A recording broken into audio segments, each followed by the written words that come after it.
This channel does not promote any violent, harmful, or illegal activities. All content provided by this channel is meant for an educational purpose only.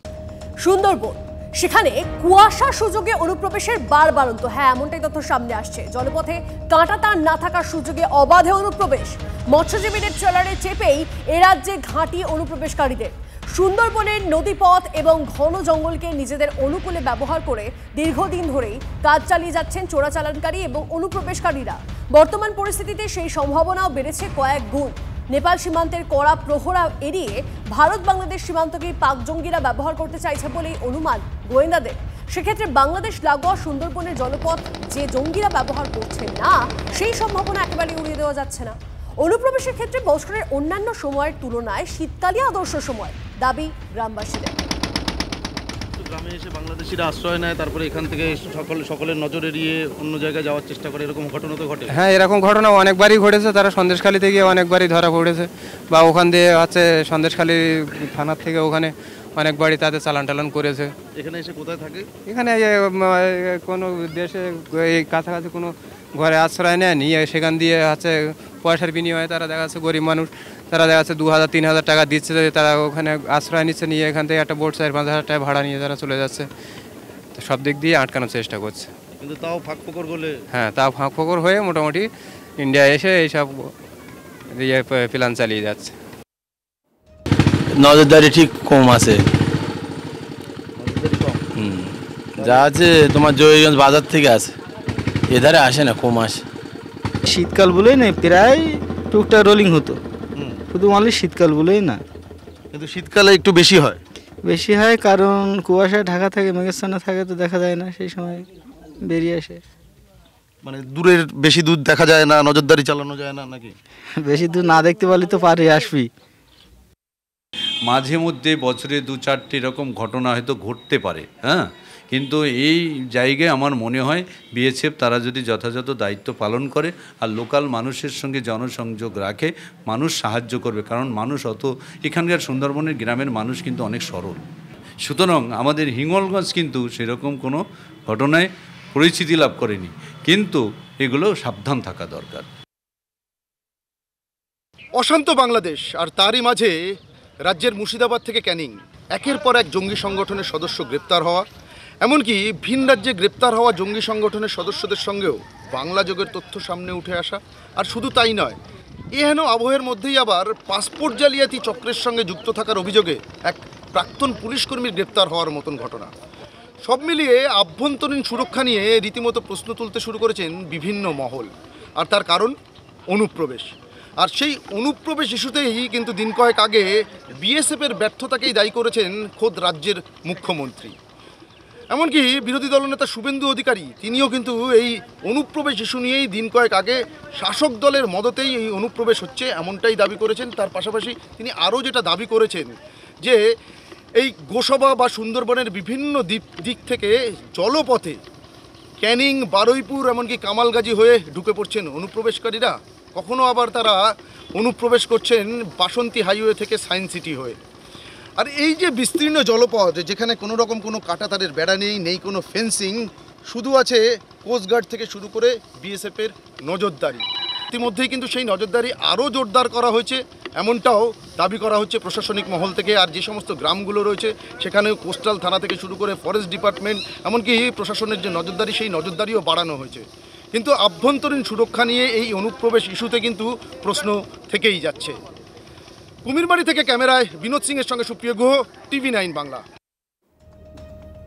সুন্দরবনে বিদ্যা নদীর চরে কারা বাড়ি বানালো?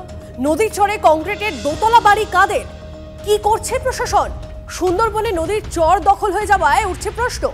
সুন্দরবনে ম্যানগ্রোভ কেটে হচ্ছে নতুন নতুন বসতি, তেমনই একটি জায়গা গোসাবা বিধানসভার মসজিদবাটি গ্রাম পঞ্চায়েতের গদখালি এলাকা। বিদ্যা নদীর পাড়ে রীতিমতো ম্যানগ্রোভ কেটে প্রথমে টিন দিয়ে ঘিরে বাড়ি করা হচ্ছে, আর শুধু তাই নয়, পরে সেখানেই আবার কংক্রিটের পিলার তুলে দোতলা বাড়ি তৈরি হচ্ছে। এখানেই প্রশ্ন উঠছে, ওগুলো কাদের বাড়ি? কারা ওরা? অনুপ্রবেশকারী নয় তো?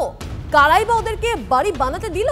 প্রশ্নের মুখে স্থানীয় মসজিদবাটি পঞ্চায়েত সহ সেচ দপ্তর, বন দপ্তর, ব্লক প্রশাসন ও পুলিশ প্রশাসনের ভূমিকা।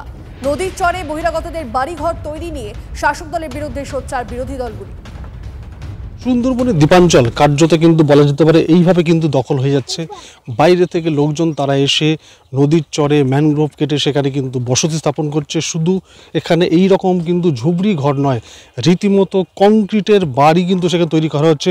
ক্যামেরাম্যানকে দেখাতে বলবো কি অবস্থার মধ্যে, একেবারে জঙ্গলের মধ্যে সেখানে ম্যানগ্রোভ কেটে এইভাবে কলম করে রীতিমতো কংক্রিটের বাড়ি সেখানে কিন্তু নদীর বুকে কিন্তু সেভাবে তৈরি করা হচ্ছে।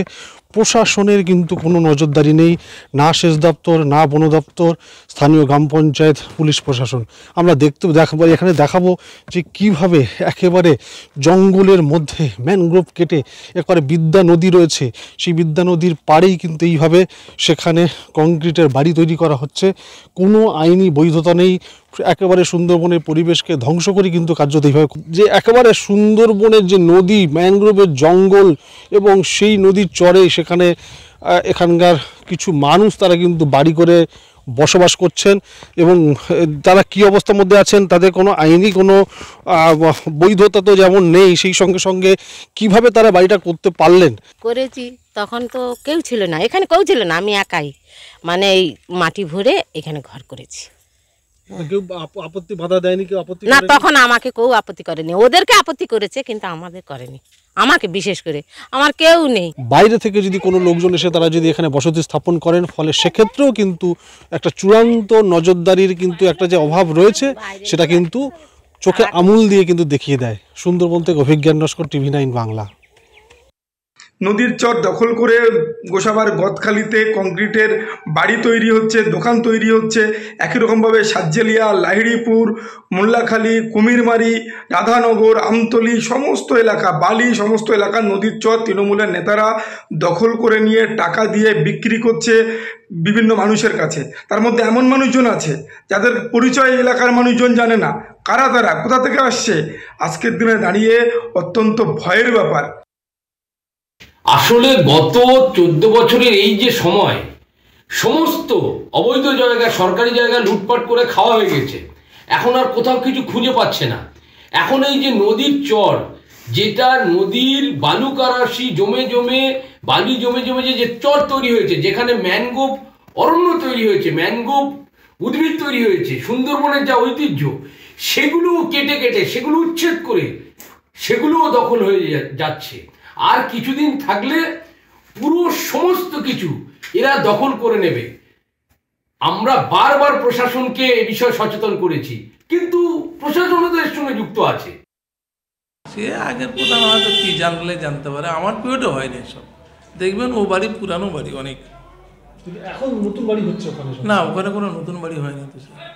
একটা লোক বসেছিল, আমি এখানে কবিরাজ বলে যারা সুন্দরবন ডিপার্টমেন্টে কাজ করে ইরিগেশনে, আমি ওকে জানিয়ে দিয়েছি। এই মুহূর্তে আরো একটা ব্রেকিং নিউজ দিয়ে আপনাদের। মমতা বন্দ্যোপাধ্যায়কে খোলা চিঠি শুভেন্দু অধিকারী। অনুপ্রবেশ নিয়ে বিএসএফ কে আক্রমণ করা এক কড়া চিঠি। মুখ্যমন্ত্রীর নিশানায় বিএসএফ, পাল্টা পুলিশকে নিশানা শুভেন্দু। 5 পাতার চিঠিতে ছত্রে ছত্রে পুলিশ, রাজ্য সরকারের সমালোচনা। মুখ্যমন্ত্রীর বিরুদ্ধে দায়িত্বজ্ঞানহীন আচরণের অভিযোগ বিরোধী দলনেতার। বিএসএফ এর জন্য জমি অধিগ্রহণেও অসহযোগিতার অভিযোগ শুভেন্দু। না, আমি তো আগেই বলেছি, পশ্চিমবঙ্গের মুখ্যমন্ত্রী তো প্রথমবার নয়, এর আগে উনি বলেছিলেন 21-এর ভোটের সময় কেন্দ্রীয় বাহিনীর উপরে বটি ঝাঁটা এসব নিয়ে আক্রমণ করতে বলেছিলেন। এই প্রথম ভারতবর্ষে। এর আগে আমরা দেখেছি ভারতবর্ষে কমিউনিস্ট শাসন ছিল, কেরালাতে ঘোরতর কমিউনিস্ট শাসন আছে এখনো। তারা পর্যন্ত ভারতবর্ষের সেনাবাহিনীর বিরুদ্ধে এই ধরনের, বা সে ভারতবর্ষের আধা সামরিক বাহিনীর বিরুদ্ধে এই ধরনের স্টেটমেন্ট, উস্কানিমূলক স্টেটমেন্ট তা দেখেছেন কিনা আমি তো অন্তত পক্ষে দেখিনি।